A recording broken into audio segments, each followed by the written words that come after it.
Hello, I'm Missy Wood from Oikos. I'm excited today to be sharing with you 3 books that are very special to me, and I hope they're going to become special to you as well. So it seems fitting that we should start with tea. So here, let me pour us a cup of tea. I'm pouring myself a cup of tea, and I hope you can get yourself a cup of tea as well, because I must have tea to share with you about these 3 books. And they are books written by our daughter, Missy. So far she's written these 3. We hope that we will see more from her hand.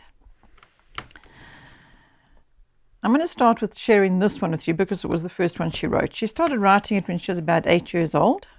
It's called Missy, an Autobiography. And the 8-year-old time was when she did this little illustrated story at the back called Sam's Ride, and it's basically illustrating for her, from her child point of view, what it meant to her, her illness that she had. She had a childhood illness all her life. It was a blood disease that required her to have antibody infusions to support her health. And so she wrote this little book. But when I say wrote, I don't mean she sat with pen and paper and was in tears over having to write reams of pages. She told me the story while she was perhaps lying in hospital, and instead of wondering how to pass the time, I suggested to her, why doesn't she tell me how she's feeling and about her life, and sort of obviously prompted the chapters. Let's start with when you were born. And then she would tell me and I would write it down, and when we got home from hospital I would then put it into the computer. And in the end, this is what was compiled, a little story about Missy's life, her little autobiography. Her life, I would say, from age 8 to 10, somewhere around there. She then did layout and design and chose little photographs to put in the, in the book. We put little daisies around to frame each page. And so that was all her layout work.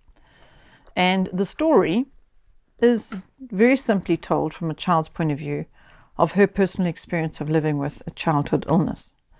However, it goes further than that.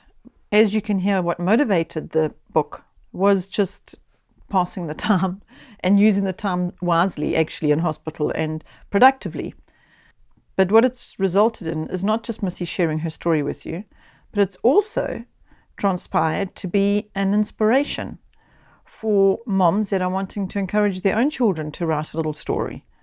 And so now this little book has found its way into school libraries and many, many homes, whereby teachers are using it as an inspiration to encourage and motivate other children to write their own little autobiography. Because everybody's got a story to tell. Just because Missy had a childhood disease doesn't mean that she had a story to tell and nobody else has, because everybody's got their own story to tell. So we hope that this does that for you. We hope it inspires you, the parent, to encourage your children to write their own little story. We also hope you'll read this little story, because it not only is going to inspire that, what I've mentioned, but also for anybody that's suffering with any kind of ill health. I hope that this will support them and help them and guide them in some way. In fact, I've just thought of another purpose or motivation, actually, for why Missy felt motivated to write this, besides me encouraging her, was that we couldn't find literature on the disease that she had to help her as a child. So she created her own little book about how she was experiencing it. And there's another little video clip on the Oikos website where I'm asking her herself about this book. So let me rather not say any more, and you can just watch that. She's sharing with you what motivated her from the point of view of supporting and helping other children that are suffering with illness. It doesn't have to be this specific illness, primary immune deficiency. It can be any kind of illness. Okay, so this was the first book, my precious little book that I love so much, obviously, because I'm the mom, and I'm very pleased that Missy did that. You know, she could have been doing other things with her time, but instead we now have this as a treasure forever.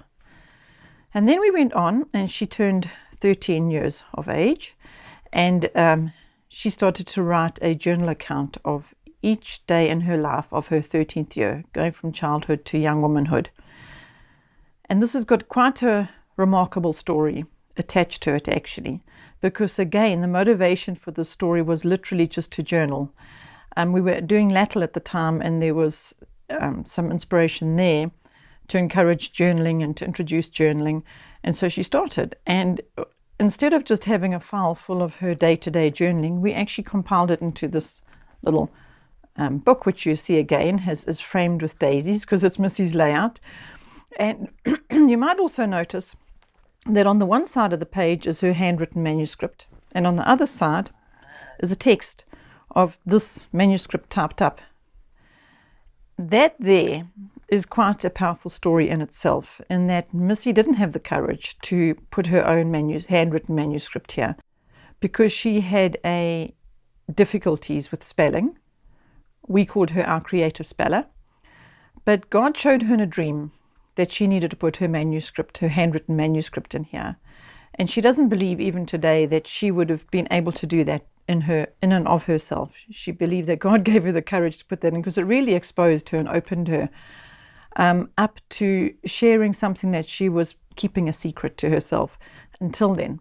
Again, I've actually chatted to her about that previously, a good few years back, and there's a video clip of that on the website that you can watch if you'd like to. So this book, Missy's Day-to-Day, is not just about the journal. It's also about her actual day-to-day struggle and suffering with an illness and how we fitted home education into that. And also, it has actually set people free from their secret, from them hiding from a difficulty, a learning difficulty of any kind, not just dyslexia, all kinds of learning difficulties, because if they figured, what we've heard anyway from parents is they've said that they thought if a 13-year-old had the courage to be able to come out and expose herself and do something that has actually helped them, then why shouldn't they do the same? But Missy will tell you that it actually was courage that she got from the Lord, not her own courage, because He gave her the dream. So if you're wanting to encourage your children to journal, to put down their thoughts, it doesn't have to be a lot. Look, this one's just a few little lines. And to keep a record of that. Again, you could just keep those in a file somewhere, or you could put it into published format. It's not difficult to publish a book in these days with technology being as it is.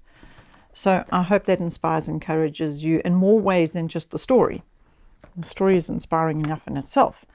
And then we move on to when Missy, between ages, say 14, 16, maybe 17, when she had done her little autobiography. She had done her journal every day of the year for her 13th year, and now she was moving into language lessons that required write an essay, do a report, do a review.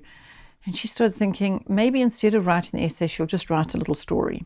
And that actually was mostly inspired by Konos Howe, History of the World. She started that around about age 15, and she would do a study of some historic thing where she was having to find out about the Romans, let's say, for example. And then she would get facts, history facts about that. And instead of just putting it down in a report of some kind, she built a story around it. So that little story then made its way into her Konos file.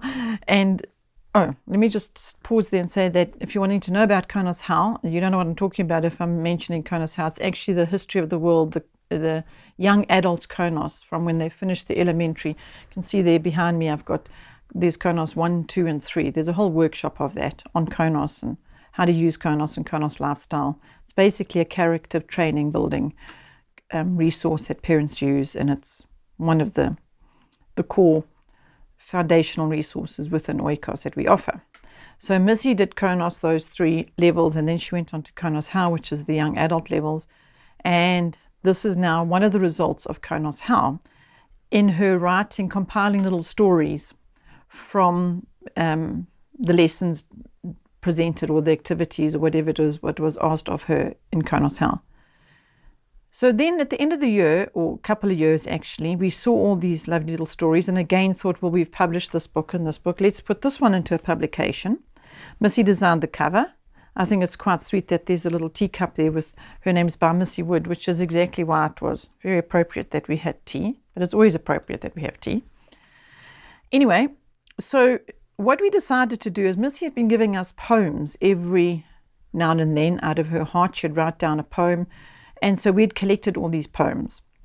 And so we put them in between the chapters and in between the short stories in this book. So that's why it's called a collection of short stories and poems by Missy Wood. And I just want to make mention again of Konos and relating to poems. And that is, when we had completed a Konos character curriculum, we had been doing attentiveness for a while, or cooperation, or stewardship, whatever it might be, to wrap that character trait up before moving on to another one, we decided to do a poem to try and help solidify the character trait that we had been training and developing and growing in.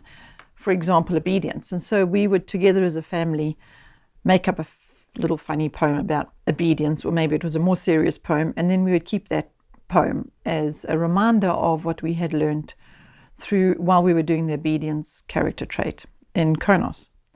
And so that's why we had quite a lot of poems by the time Missy was 15, 16 years old. And she was a little hesitant to put some of her poems in here because they're very basic. They're a little child's poem. And I said to her, but those are just so adorable.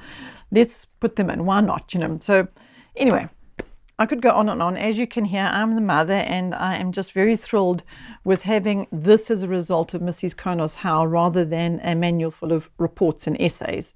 To me, this is a treasure, and it's forever. Missy can share it with her own family and the next generation, I hope. Well, I know it's a treasure to me forever, and I hope it's going to be one for you too. I hope you enjoy your tea. I'm going to have mine now after all that talking. So, enjoy your tea. Bye. See you next time. Thank you for watching.